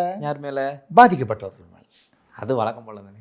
வழக்கம் போல அவங்கள கைது பண்ணணும்னு போனபோது இல்லை முடியாது அப்படின்னு சொல்லி அது வந்து ஏன்னா வந்து அந்த பெண் வந்து ஆடிட்டோரியத்துக்குள்ளேயே போனதாக வந்து எந்த சிசிடிவிலையும் வரலன்னு சொல்லிட்டாங்க. எதுக்காக சொல்கிறேன்னா, ஒரு எஸ்டி சூர்யா வந்து எஸ்டி சூர்யா தான் பண்ணாரான்னு என்னென்னா, இவர் அந்த அண்டா வந்தபோது 200 rupees ஊபீஸ்ன்னு கத்துனாங்களாம், அண்டான்னு. அது எஸ்டி சூர்யாவுடைய ஆதரவாளர்கள் ஒரு 10 பேர் வந்திருப்பாங்க, கத்தியிருக்கலாம். அப்படிதான் கத்துவான். நீங்கள் மோடி கலந்து கொண்ட கூட்டத்தில் வந்து ஸ்டாலினை பற்றி பேசும்போதெல்லாம் உள்ளேருந்து கூட்டத்துலேருந்து ஸ்டாலின் வாழ்க மோடி ஒழிக கோபேக் மோடின்னு கத்த வச்சிங்களா? அவருக்கு கருப்பு பலூன் விட்டீங்களா? அப்புறம் திடீர்னு ஈடிலாம் ரெய்டெல்லாம் ஆரம்பித்தோன்னே நேரம் ஒரு வெள்ளை கொடை வச்சுக்கிட்டு விமான நிலையத்தில் போய் பார்த்தீங்களா இல்லையா? ஸோ இது நீங்கள் செய்யலாம், மற்றவங்க செய்யக்கூடாதா? இல்லை, எதுக்காக சொல்கிறேன்னா, நம்ம ஊரில் வந்து அப்படியே ஒரு கால் ட்ரம்ப் உள்ளே புகுந்து நமது முதல்வருக்கு ஏதாவது சேதம் விளைவிக்க நினைத்தால் விளைவுகள் கடும் மோசமாக இருக்கும். அண்ணன் சேகர்பாபு இருக்கிறார், அவர் இருக்கும் வரை யாரும் தொட முடியாது. முதல்வருக்கு வந்து பாதுகாப்பு வந்து காவல்துறை தேவையில்லை, இராணுவம் தேவையில்லை, இந்தியாவுடைய இராணுவம் கூட தேவையில்லை. ட்ரம்ப் நேராக அந்த ஏர்ஃபோர்ஸ் கமாண்டோ இதில் வந்தார்னா அண்ணன் சேகர்பாபுக்கு ஒருத்தர் ஃபோன் பண்ணிட்டா போதும். இதுவே ஒரு தகவல் என்ன சொல்கிறாங்கன்னா, அவர் அந்த அண்டாவா அவர் சேகர்பாபுக்கு யார் மூலமாக ஃபோன் பண்ணாருன்னா, யாரோ ஒரு பத்திரிகையாளர் மூலமாக, பெரிய பத்திரிகையாளர் மூலமாக தான் ஃபோன் பண்ணாருன்னு சொல்கிறாங்க. அவர்கிட்டமா சொல்லி ட்ரம்பிடமிருந்து தமிழக முதல்வரை காப்பாற்றுவதற்கான பெரிய போர்ப்படை தமிழ்நாட்டில் இருக்கிறது. ட்ரம்ப்புக்கே இது தமிழ் படைன்னு சொல்லணுமா திராவிட படைன்னு சொல்லணுமா? வேணாங்க, அடுத்த கேள்விக்கு போயிடும். அடுத்ததாக செஞ்சியிலிருந்து தாமோதரன் கேட்கிறார், அரசியலை புரிஞ்சுக்கணும்னு தன் தொண்டர்களுக்கு திரும்ப அறிவுரை கூறி உள்ளாரே, இவ்வளவு நாள் அரசியல் புரிஞ்சுக்கலையா? இன்னும் எப்படி சொல்லிட்டாரு? அந்த இது வந்து உங்களை பிஹெச்டி படிக்க சொன்னால் நீங்கள் வந்து பால்வாடிக்கு போகிறேங்கிறீங்க. பால்வாடினா அவர் தாவேகாவை சொல்கிறார், புதுசாக அரசியலுக்கு வந்த பால்வாடி, அங்கே போகிறேங்கிறீங்க. நிறைய பேர் விட்டுட்டு போயிடுவாங்க. சில பேர் சீமானை நோக்கி போகிறாங்க, சில பேர் விசிகாவிலேருந்து இப்போது வேறு வேறு கட்சிகளுக்கு மாறி போகிறாங்க, தாவேகாவுக்கு போகிறாங்க. ஏன்னா விஜய்க்கு வந்து பட்டியலின சமூகத்தை சேர்ந்த தொண்டர்களும் அது ரசிகர்கள் இருக்காங்க, அப்படி போயிடுவாங்கன்றதில் அந்த ஒரு வருத்தத்தில் ஆதங்கத்தில் சொல்கிறாரு. நீங்கள் அரசியலை நீங்கள் புரிஞ்சுக்கணும்னு இவர் இப்படிலாம் பேசக்கூடாது. அவர் ஒரு வருத்தத்துலேயும் அண்ணன் திரும்ப ஆதங்கத்திலையும் பேசுகிறாருங்கிறது என்னால் புரிஞ்சுக்க முடியுது. நம்ம மக்கள் அந்த மாதிரி புரிஞ்சுப்பாங்கன்னு நீங்கள் சொல்ல முடியாது. அண்ணனுக்கே அரசியல் புரியல, தொண்டர்களை பார்த்து எனக்கு தான் புரியல, நீங்களாவது புரிஞ்சுங்கன்னு கேட்குறாரு. ஏன்னா அவர் ஒரு நாளைக்கு அதிகாரத்தில் பங்குங்கிறாரு, ஒரு நாளைக்கு இப்போ இல்லை உரிய நேரத்தில் கேட்போங்கிறாரு. ஒரு நாளைக்கு வந்து திமுகவை அழிப்போம் என்கிறார்கள், திமுகவில் அழித்தால் அழித்து கொள்ளுங்கள் ஒரு வீடியோ பார்த்தேன். ஆமாம். அதற்கும் எங்களுக்கும் எந்த சம்மந்தமும் இல்லை, அவர்களை அழித்தால் எங்களுக்கு கவலை இல்லைங்கிறாரு. ஆனால் அங்கே தான் போய் சீட்டுக்கு நிற்கிறாரு.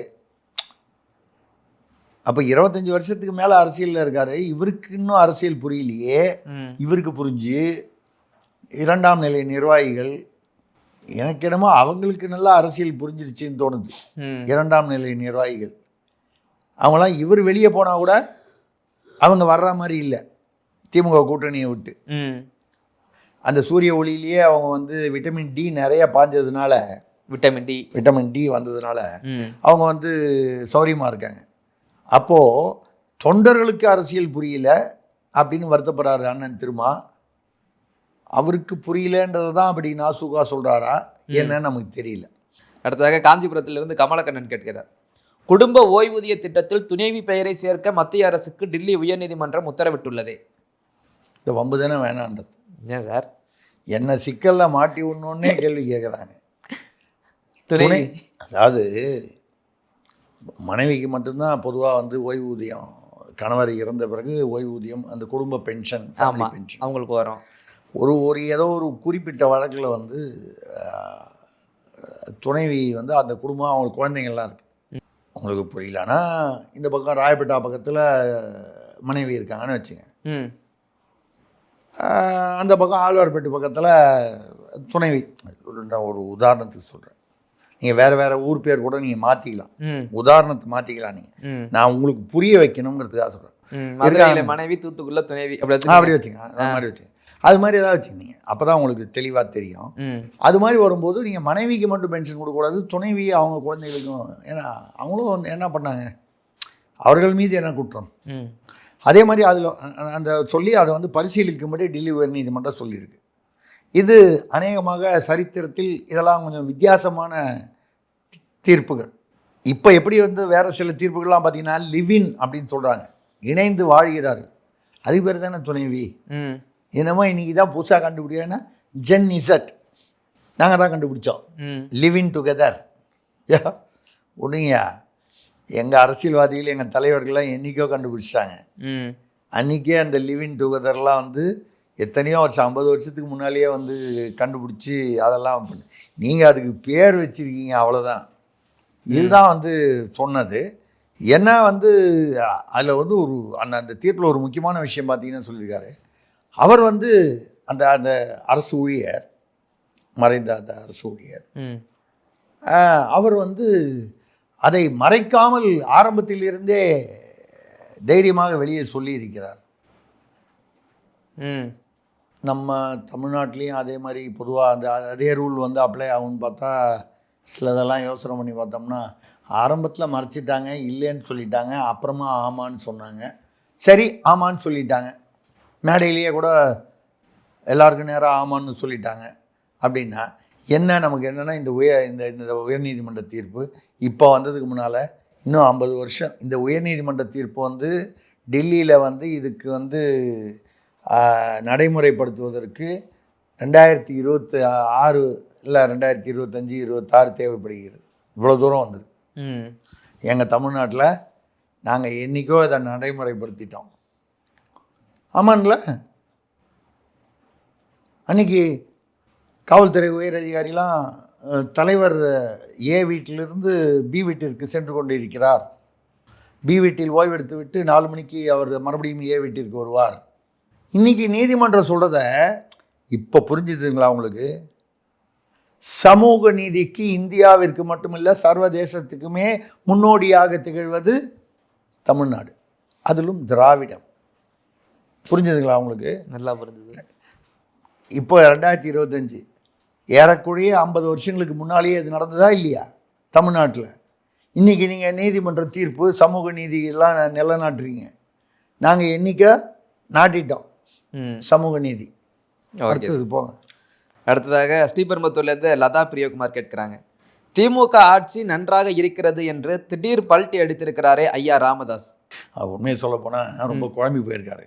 கொஞ்ச நாள் முன்னால் வந்து 10,000 பேர் கொண்ட இசை வேளாளர், அதாவது சிறுபான்மை சாதியை சேர்ந்த இசை வேளாளர்னு மனசில் வச்சு சொல்கிறார். ம் ஸ்டாலின் வந்து பெரும்பான்மையாக வன்னியர்கள் 25-30% இருக்காங்க அப்படின்னு ஒரு கணக்கு இருக்குது. அவங்க சொல்லுவாங்க இவ்வளோ சதவீதம் இருக்கான்னு. ம் தமிழ்நாட்டை ஆள்வதா 10,000 பேர் கொண்ட ஒரு சாதி, சிறுபான்மை சாதி ம் ஆள்வதா அப்படின்லாம் வந்து சில மாதங்களுக்கு முன்னால் இந்த அன்புமணி பிரச்சனை ஆரம்பிக்கிற டயத்தில் அதுக்கு முன்னால் பேசினார். இப்போ வந்து திடீர்னு திமுக ஆட்சின்னு சொல்லி ஒரு 2 நாள் முன்னால் பேசினாரா? இன்னைக்கு காலையில் பார்க்குறேன், நாங்கள் இன்னும் தேசிய ஜனநாயக கூட்டணியில் தான் இருக்கிறோம் ம் ஐயா ராமதாஸ். இப்போ பாஜகவே மண்ட குழம்பு இருக்கும். ஏன்னா திமுகவோடு அவர் பேச்சுவார்த்தை நடத்துவதாக திமுக அமைச்சர்களே வந்து ஏற்றுக்கொண்டு ஆமாம் என்று ஒப்புக்கொள்ள அந்த ஒரு சூழ்நிலை. ஏன்னா அவர் அங்கே போயிட்டார். ம் என்ன உண்மைனா அவர் குழம்பி போயிருக்காரு. பாஜக தலைமை அவர்கள் அப்பாவும் பையனும் ஒன்றுபடணும்னு அது அரசியலுக்காகவும் அதை நினைக்கிறார்கள்.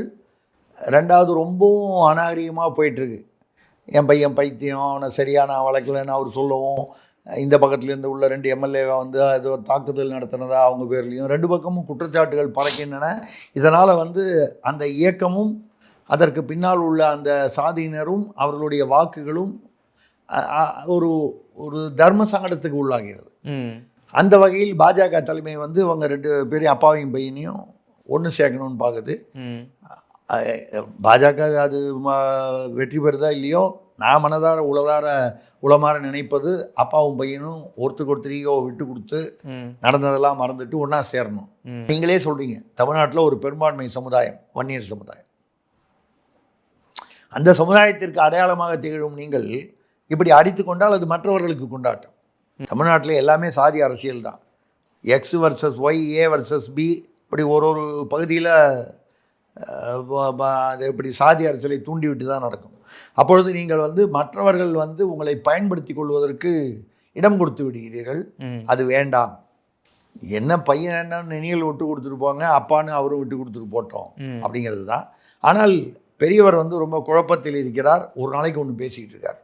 அடுத்ததாக சென்னையிலிருந்து சகாதேவன் கேட்கிறார், சென்னையில் கஞ்சா வியாபாரம் செய்து மாட்டிய பெண் அமைச்சர் மாசுவுடன் இருக்கும் புகைப்படம் வலைதளங்களில் உலா வருகிறதே. அமைச்சர் மாசுன்னு சொல்லக்கூடாது, அமைச்சர் மாசு சார்னு சொல்லணும். மாசு சார் இல்லை, மரியாதையாக சொல்லணுங்கிறதுக்காக சொல்கிறேன். அது ஏன் வந்து ஞானசேகரன் ஒரு கஞ்சா விற்றார், ஏதோ கற்பழிப்பு பாலியல் வன்முறையில் ஈடுபட்டார், அவர் வீட்டுக்கு போய் சாப்பிட்டு வந்தார் மாசு, எதேச்சியா நம்ம ஒன்றும் தவறாக சொல்கிறோம். இப்போ அந்த கண்ணகி நகரில் ஒரு பெண் கஞ்சா வியாபாரி, இது வரைக்கும் அவர் 16 முறையோ 17 முறையோ அந்த கள்ளச்சாராயம், கள்ளக்குறிச்சி, கண்ணுக்குட்டி அந்த மாதிரி 16 முறை அவர் வந்து கைதாகி இருக்கிறார். 16 வழக்குகள் இருக்கு. அப்போ அவங்க எவ்வளோ தடவை கைது பண்ணாலும் எவ்வளோ வழக்கு போட்டாலும் தொடர்ந்து. முக்கியமான விஷயம் என்னென்னா, அவங்க அங்கே கண்ணகி நகரில் திமுக ஏதோ ஒரு நிர்வாகி, ஒரு சின்ன துணைத் தலைவர் ஏதோ ஒன்று, அது என்ன இந்த திமுக நிர்வாகியானா அவன் கஞ்சா விற்பானா, இந்த கஞ்சா விற்கிறவன்லாம் திமுக நிர்வாகியா, குற்றம் பண்ணுறவன்லாம் வந்து திமுக நிர்வாகியா, திமுக நிர்வாகினா குற்றம் பண்ணுவானா, இது கண்டுபிடிக்கிறது ரொம்ப கஷ்டமாக இருக்கும். அதுலேயும் நமக்கு என்ன ஒரு கேள்வின்னா, அது எப்படி கரெக்டாக வந்து எல்லாரும் வந்து மாசுவோடு மட்டும் போய் ஃபோட்டோ எடுத்துக்கிறாங்க. இல்லை, நான் வந்து ஒன்றும் மாசுவை தப்பாக சொல்லிங்க, பாக்கி இன்னொரு 30 அமைச்சர்கள் மேலே இருக்காங்கல்ல, மொத்தம் 32 34 அமைச்சர்கள் இருக்கு. அவங்க இடத்துல ஒரு மட்டும் எடுக்கிறாங்க. அவங்களாம் வருத்தப்பட மாட்டாங்க. வருத்தப்பட மாட்டாங்களா? இந்தியாவுக்காக என்ன போய் தங்க மெடலாக வாங்கிட்டு வந்தாங்க? இல்லைங்க, நான் சொல்கிறது, இந்த மாதிரி கஞ்சா வியாபாரம் செய்பவர்கள், இப்போ ஜாஃபர் சாதிக் வந்தார், அவர் என்ன பண்ணார், அவர் போதை பொருள்லாம் தயார் பண்ணார், கடையில் வந்ததை கடத்தி வியாபாரம் பண்ணார். ஒரு காவல்துறை உயர் அதிகாரிகிட்ட போய் ஷீல்டு வாங்கிட்டு வந்தார். ஆமாம், எடுக்க வேண்டிய. அதே மாதிரி அவர் வந்து புகைப்படங்களும் முதல்வர், துணை முதல்வர்லாம், இப்போதைய துணை முதல்வர் இவங்கள்ட்டலாம் ஃபோட்டோ எடுத்ததெல்லாம் வந்து இதெல்லாம் வந்துருக்கு. அப்படி இருக்கும் பொழுது முதல்வர் துணை முதல்வர்ன்றது அது மன்னர் குடும்பங்க, மன்னர் ஆட்சியில் மன்னர் குடும்பம். பாக்கி இவங்கெல்லாம் வந்து அமைச்சர் எல்லாருமே என்ன சீனியர் தொண்டர்கள். கீழே உள்ள தொண்டர் 200 வாங்கிட்டு போஸ்டர் ஓட்டிகிட்டு இருக்கான். இவங்க 200க்கு பக்கத்தில் நிறைய சைபர் போட்டு வாங்கிட்டு அமைச்சராக இருக்காங்க. அதாவது ஆள்பவர்கள் ஆளப்படுபவர்கள் வரும்போது அமைச்சர்கள் கீழே தான் வர்றாங்க, ஆள்பவர்களுக்கு கீழே. அப்படி இருக்கும்போது மற்ற அமைச்சர்கள்லாம் மனசு வருத்தப்பட மாட்டாங்க. அது என்ன, இந்த கஞ்சா சம்மந்தப்பட்டவங்க எல்லாரும் வந்து போய் மாசுவோடையே ஃபோட்டோ எடுத்துக்கிறாங்க. நம்ம கூட எடுத்துக்கூடாதா? முதல்வரோட எடுத்துக்கிறாங்க, துணை முதல்வரோட எடுத்துக்கிறாங்க, புரிஞ்சுக்க முடியுது. அதுக்கு அடுத்தது மாசுவா? அதுதான் வந்து அந்த வரிசைப்படி பிரகாரமா? நியாயமா அது? அனாவசியமாக மாசு அவர்கள் வந்து மற்ற அமைச்சர்களின் பொறாமையை கிண்டுகிறார் என்று எனக்கு தோன்றுகிறது. உங்களுக்கு தோணுது அப்படி? Right sir. அடுத்ததாக விழுப்புரத்திலிருந்து வளர்மதி கேட்கிறார்கள். ஆசிரியர்கள், தூய்மை பணியாளர்கள், செவிலியர்கள், விவசாயிகள், அரசு ஊழியர்கள் என்று திமுக அரசுக்கு தினம் தினம் பெரும் போராட்டமாக உள்ளதே. இந்த போராட்டங்கள் தேர்தல் முடிவில் எதிரொலிக்குமா? நாங்கள் தான் அதுக்குள்ளே வந்து அவங்கள ஓல்டு பென்ஷன் ஸ்கீமுக்கு பதிலாக டாப்ஸ்ன்னு ஒரு ஸ்கீம் சொல்லி அவன் பாக்கெட்லேருந்தே பணத்தை எடுத்து அவங்ககிட்டயே கொடுக்குற மாதிரி ஒரு ஸ்கீமை போட்டோம்.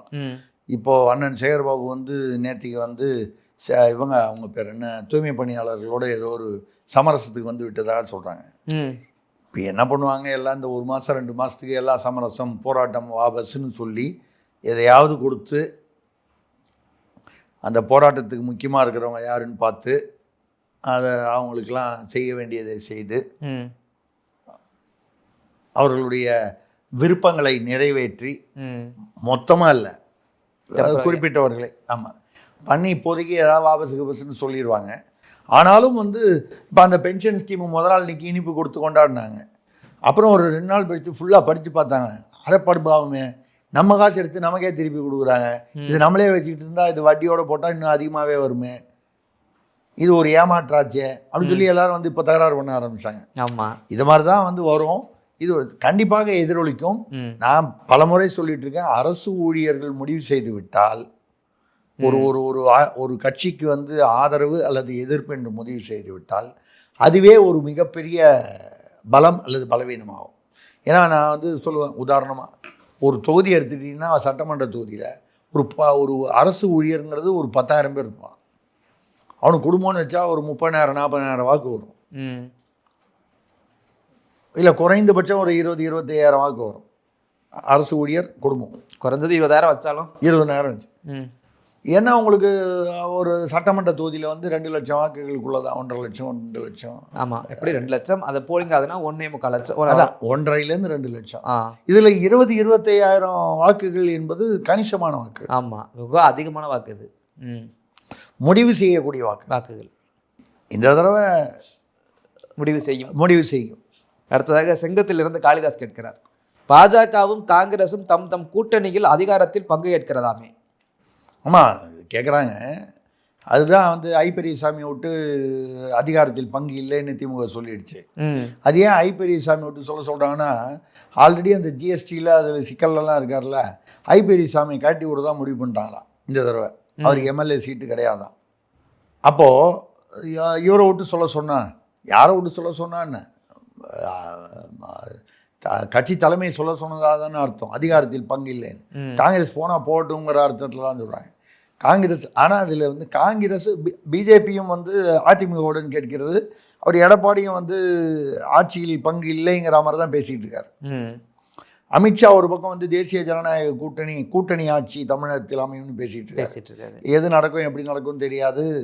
ஆனால் இதில் வந்து நம்ம விசாரித்ததில் தெரிஞ்சது என்னென்னா, பிஜேபியில் வந்து எங்களுக்கு 3 அமைச்சர்கள் வேணும், கல்வி, கலாச்சாரம், அறநிலையத்துறை. ஏன்னா பிஜேபியில் வந்து அண்ணாமலை போன்றவர்கள், நயினார் நாகேந்திரன் போன்றவர்கள்லாம் என்ன சொல்கிறாங்கன்னா, பிஜேபி தமிழ்நாட்டில் ஆட்சிக்கு வந்தால், நேரடி ஆட்சிக்கு வந்தால் அறநிலையத்துறையை ஒழித்து விடுவோம். ஆனால் கூட்டணி ஆட்சின்னு வரும்போது சில சமரசங்கள் ஏற்படும். அப்போ அறநிலையத்துறை வேணும். பிஜேபினா இந்துத்வா, கோயில் எல்லாம் வந்துடுது. அதனால் அறநிலையத்துறை, கல்வி, கலாச்சாரம். நம்ம வந்து திருப்பி வந்து பாபர் அக்பரே படிச்சுக்கிட்டு இருக்கோம். நம்ம வேலு நாச்சியாரையும், திருப்பூர் குமரனையும், பாரதியாரையும், வஉசியையும், உவேசா. ஐயா ரெட்டமலை சீனிவாசன் அவர்களையும் ம். போன்றவர்கள்.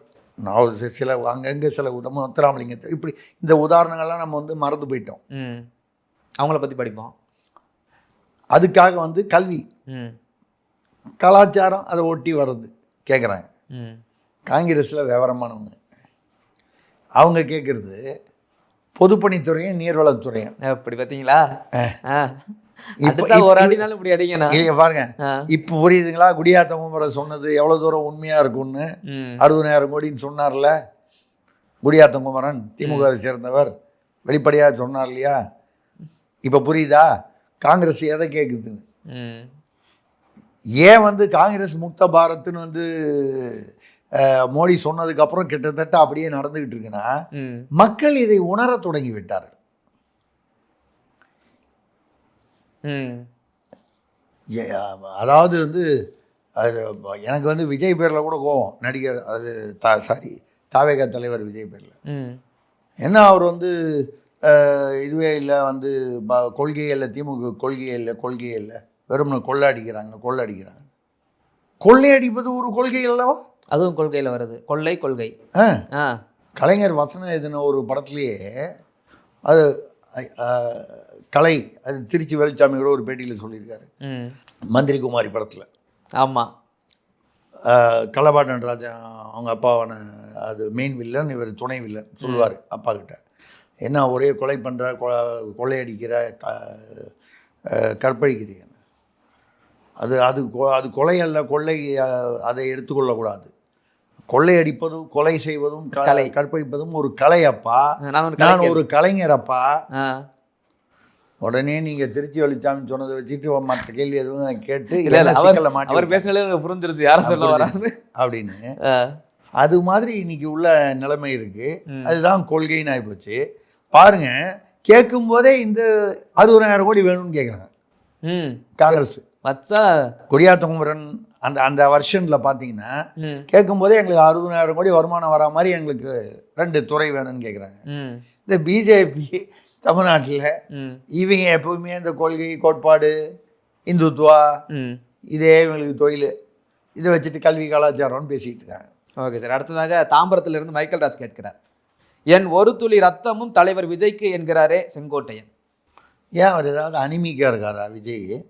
இல்லைங்க, நார்மலாக சில பேருக்கு இந்த ரத்த சோகைன்னு சொல்லுவாங்க, அனிமிக்காக இருக்காங்க டாக்டர் சொல்லுவாங்க. அதே விஜய்க்கு அப்போ தான் இல்லைங்க, என்னுடைய ஒரு துளி ரத்தம்னு அவருக்கு ரத்தம் தேவைப்படுதா? பார்த்தா நல்லா ஆரோக்கியமாக இருக்காரு. நேற்று கூட டாட்டா காமிச்சிக்கலாம், டாட்டா காமிச்சு கருப்பு சட்டையெல்லாம் போட்டு போனார். அங்கே வந்து நிறைய பேர் வந்து அவரை வந்து பில்டப் கொடுத்து அவர் கைதாவாரா அப்படி இப்படின்னு போட்டாங்க. நான் பேசுகிற யூடியூப்லேயே சில இடங்களில் டைட்டிலில் போடும்போது அந்த மாதிரி ஏதாவது போட்டுருவாங்க. நான் பேசுனதுக்கு சம்மந்தம் இல்லாமல் நான் பொதுவாக சொல்கிறேன். அது மாதிரி கைது வாரண்ட்டு அப்படி இப்படிலாம். அவர் வந்து சாட்சியாக தான் போயிருக்காரு. ஆமாம், அங்கே போயிட்டு அவர் போயிட்டு வருவார். இதுக்கப்புறம் அவர் காங்கிரஸில் சேர்றாரா சேரலையா, ஒரு கால் தனியாக தைரியமாக நிற்பாரா? ஏன்னா தனியாக நிற்பது தான் அவருக்கு வந்து சௌகரியம் என்றால் கூட இன்னும் கட்டமைப்பு அவருக்கு வரவே இல்லையே. மாவட்ட செயலாளர்களே இன்னும் அவர் இன்னும் முழுசாக அதை நிறைவேற்றி முடிக்கலை. அப்படி இருக்கும்போது பூத் கமிட்டி அளவுக்கு கொண்டு போய் எவ்வளோ தூரம் 2026 தேர்தலில் 234 தொகுதியிலையும் அவர் தனியாக நிற்க முடியுமாங்கிறது என்னை பொறுத்தவரை முடியாத காரியம். எங்கோ ஒரு இடத்துல அவர் சேர வேண்டும்.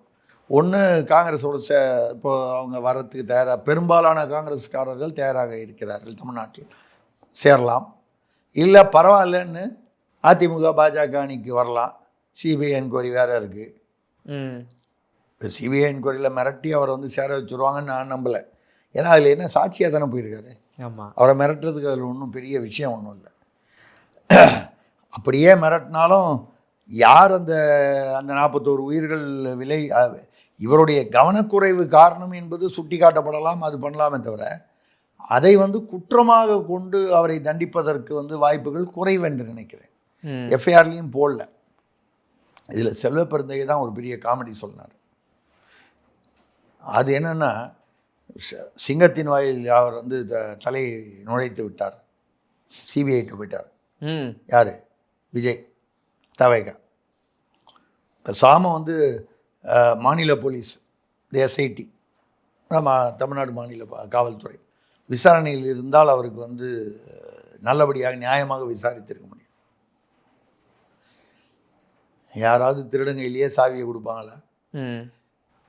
ஐயா, இவர் செந்தில் பாலாஜி மற்றும் வந்து திமுக காவல்துறை இவர்கள் சதி செய்துதான் இப்படி 41 உயிர்கள் வந்து பறி போயிற்று என்று உச்சநீதிமன்றத்தில் ஆதவ அர்ஜுனா, அதாவது தவேகா சார்பாக வாதங்கள் வைக்கப்பட்டது.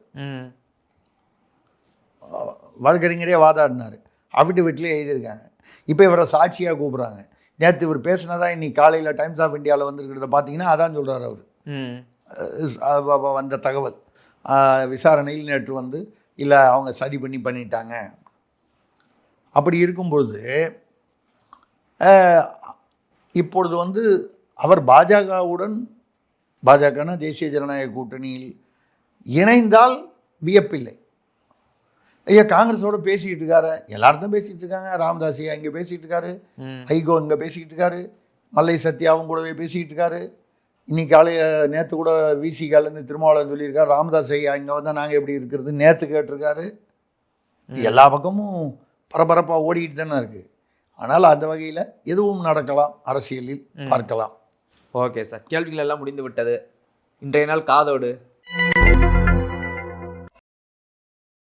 சூரிய கட்சியில் வந்து முக்கியமாக இப்போ வந்து இந்த பொங்கலுக்கு ஒன்றும் கொடுக்காமையே பேசிகிட்டு இருந்தாங்க. 3000 ரூபா கொடுக்குறேன்னு சொல்லி கொடுத்துக்கிட்டு இருக்காங்க. ஆமாம், அது ஒன்றும் இல்லை.